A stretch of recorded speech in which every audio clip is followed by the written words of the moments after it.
रोजी ने लिखा है कि रात को ना घर के अंदर बैठे बैठे अचानक रो पड़े हजरत उमर। 62 साल उम्र है, खिलाफत के आखिरी अयाम चल रहे हैं, तो रो पड़े ऐसे ही घर में बिला वजह ही। आपकी अहलिया ने, जौजा ने बेटे को उठाया, फरमाया पता करो तुम्हारे बाप को क्या मसला है, कहीं कोई तकलीफ तो नहीं, दर्द तो नहीं, साहबजादे आए। अब्बा जी क्या बात है? फरमाया अम्मा को बुलाओ।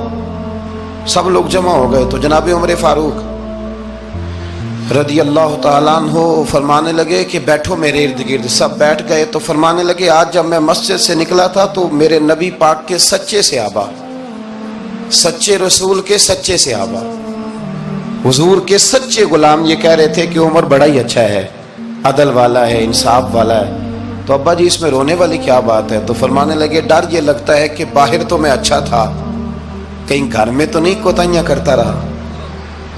मेरी बात पे तवज्जो करना, कहीं घर में आप बातें सुन लें तो शायद जितनी मैं करता हूं दूसरा कार ही कोई ना सके, लेकिन जब अमल के रास्ते पे हम निकलते हैं तो वो मसदूद है, वो बंद है। अमल किसने करना है? आप कोई आयत पढ़ें तो यहां गलती निकालने वाले 20 लोग मिल जाएंगे, 20 लोग, लेकिन उस आयत पे अमल करने वाले कितने मिलेंगे? तो हजरत उमर फारूक रो रहे थे, कहने लगे कहीं तुम्हारे हुकूक तो नहीं पामाल करता रहा। तो आपकी अहलिया ने जब सुना तो वो कहने लगी उमर मुझे तो बड़ा पुराना शिकवा है, आपका जाहो जलाल इतना था मैं बात नहीं कर सकी। उमर तुमने सारा दिन मस्जिद में गुजार दिया और सारी रात निकाब ओढ़ के मदीने की गलियों में गुजार दी, मैं तो जिंदगी की कोई खुशी देख ही नहीं सकी। चाह तो मेरे अंदर भी थे ना कि मेरा शौहर कुछ घड़ियां बैठता, कहीं मुझे लेके जाता, तो मैं तो कुछ नहीं देखा, मुझे बड़ा शिकवा है। तो हज़रत उमर कहने लगे चल अल्लाह की रिजा के लिए माफ कर दे। भाई माफी बीवी से नहीं मांगी जा रही, माफी अपनी गलती की मांगी जा रही, ये समझ ले। बीवी के लिए तो खामद का बहुत बड़ा मकाम है ना, लेकिन यहां गलती किस बात की है? अपनी कमजोरी पर गलती का इतराफ करके माजरत का सवाल किया जा रहा है। तो हज़रत उमर कहने लगे माफ कर दे। तो अहलिया कहने लगी मैं नहीं माफ करती, मेरी शर्त पूरी करें। फरमाया वो क्या? फरमाने लगी क़यामत में जब अल्लाह आपके लिए जन्नत का हुक्म देगा तो आप मेरी सिफारिश करेंगे अल्लाह की बारगाह में? सिफारिश करेंगे कि या अल्लाह मुझे कपड़े धो के देती थी, मेरी इज्जत की हिफाजत करती थी, मेरे बिस्तर को पाक रखती थी, कहेंगे? तो हज़रत उमर फरमाने लगे तेरे साथ वादा रहा, रब ने अगर उमर को अपने फजल, अपने करम और अपने महबूब के सदके जन्नत दी तो उमर तेरे बगैर जन्नत में नहीं जाएगा। अमल का रास्ता, अमल का रास्ता देखे ना। 2 दफा उस्ताद बात करता है, 2 दफा, और कोई ज्यादा, एक तो है ना कि MA और जनाब M.Ed और M.Phil और फिर PhD किस्म का उस्ताद। एक वो जो मैट्रिक PTC टीचर है ना, वो 2 दफा स्टूडेंट को काम कहे तो तीसरी दफा वो नाराज हो जाता है, कहता है मैं 2 दफा कहा है। बच्चे को आप 2 दफा कहते हैं और अगर तीसरी दफा कहना पड़े तो गुस्सा आता है नहीं आता? भाई तूने इतनी दफा कहा, तू समझ नहीं रहा बात को। और अगर अल्लाह करीम कुरान मजीद में सैकड़ों दफा कहे नमाज पढ़ो, सैकड़ों दफा, और ये बहाने कर रहा है, ये भी प्रोग्राम बना रहा है, फिर कहता है मैं बेचैन रहता हूं, मैं बेकरार रहता हूं। अमल का रास्ता इसको इख्तियार करें, आप सुकून में रहेंगे। बदअमल आदमी और बेअमल आदमी ये हमेशा परेशान रहते हैं, हमेशा। अमल करें, तौबा करें तो फिर बदल जाएं, फिर तब्दीली आए। और ये कोई मुश्किल काम नहीं, जो बदलने वाले थे वो बदल गए, बड़ा कुछ करते थे पर फिर वो लोग बदल गए। हजरत फुजाला रदी अल्लाह ताला अन्हु कहते हैं कि मैं बड़ा दिलदादा था औरतों का, और मेरा माहौल ये था कि मैं कत्ल भी कर लेता था माज़अल्लाह, चोरी भी कर लेता था, और रात मेरी तबीयत थी माज़अल्लाह नई से नई औरत के पास जाना। कहते हैं अबू जाल ने ऐलान किया कि जो नबी पाक अलैहिस्सलाम का सरे अक़दस माज़अल्लाह काट के लाएगा, नकले कुफ्र, कुफ्र न बाशर, 100 सुर्ख ऊंट इनाम मिलेगा। तो मैंने इरादा कर लिया कि मैं बहुत सारा इनाम हासिल करूंगा। कुरान मजीद में ना अल्लाह फरमाता है कि बहुत सारे लोग ऐसे हैं जिन्हें अगर मैं रिस्क में कुशादगी दे दूं, ज्यादा पैसे दे दूं, फरमाया बागी हो जाएं, वो सरकश हो जाएं। ये बहुत सारे लोगों को जो अल्लाह तबारक व तआला एतदाल में रखता है तो ये उनके लिए बेहतर है। हर बंदा दौलत के होते हुए नेक हो सकता, तो ये अल्लाह अगर रखता है ना एतदाल में तो शुक्र करे अल्लाह का, वरना तो लोग अय्याशियां करें, पता नहीं क्या कुछ कर गुजरे।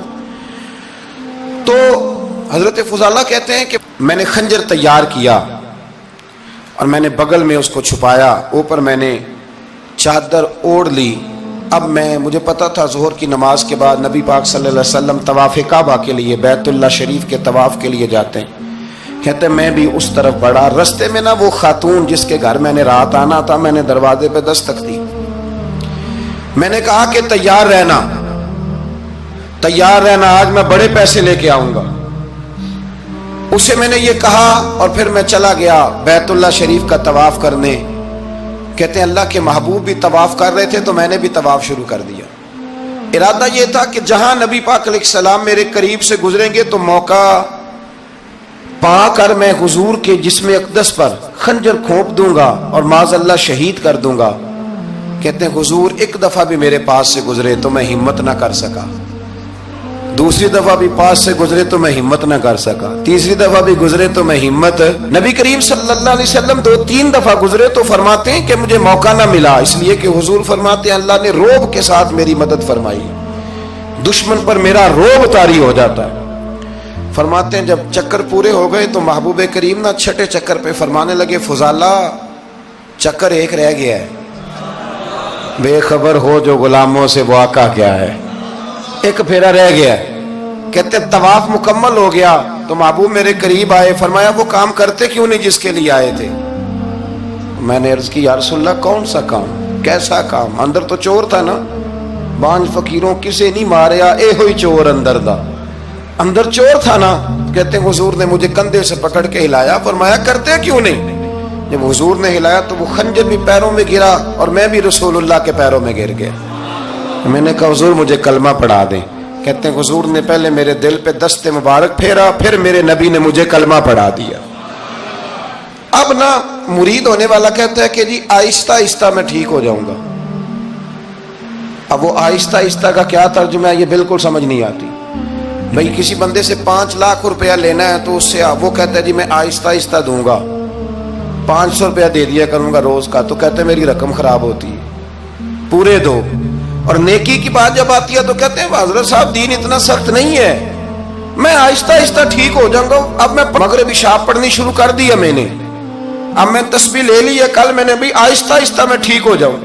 یعنی رقم لینی ہو تو وہ آہستہ آہستہ قبول نہیں ہے، لیکن اور مکان کی رجسٹری اگر کرانی ہو تو مالک مکان کہے گے آہستہ آہستہ کرا لو، کہتے ہیں پیسے پورے دیے، سویرے چل اور بیان دے۔ یہ کیا بات ہوئی؟ یہاں یہ جو ہمارا ماحول تھا نا کر لیں گے ہو جائے گا، یقین کریں لوگ قبروں میں چلے گئے ہیں پر مسجدوں میں نہیں آئے۔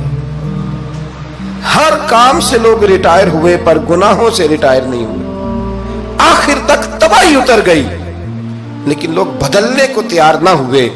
حضرت فضالہ کہتے ہیں ابھی میں نے کلمہ پڑھا، ابھی میں واپس آیا، رستے میں وہ بی بی کھڑی تھی، کہتے ہیں میں وہ شخص تھا کہ عورتیں مرتی تھی میرے اوپر اور کسی کی جرت تھی کہ وہ آئیں بائیں شائیں کرے، لیکن فرماتے ہیں میں بی بی کے پاس سے گزر گیا، پہلے تو اس کا خیال تھا رکے گا، لیکن جب میں رکا نہ تو دروازے پہ آئی، اور جب میں گزر گیا تو اس نے آواز دی، لیکن میں نے سنی انسنی کر دی، جب آگے بڑھا تو میرے پیچھے دوڑی۔ فرماتے ہیں مجھے پکڑ کے کہنے لگی فضالہ تجھے کیا ہوا، تو وہی نہیں جو یہاں سے گیا تھا؟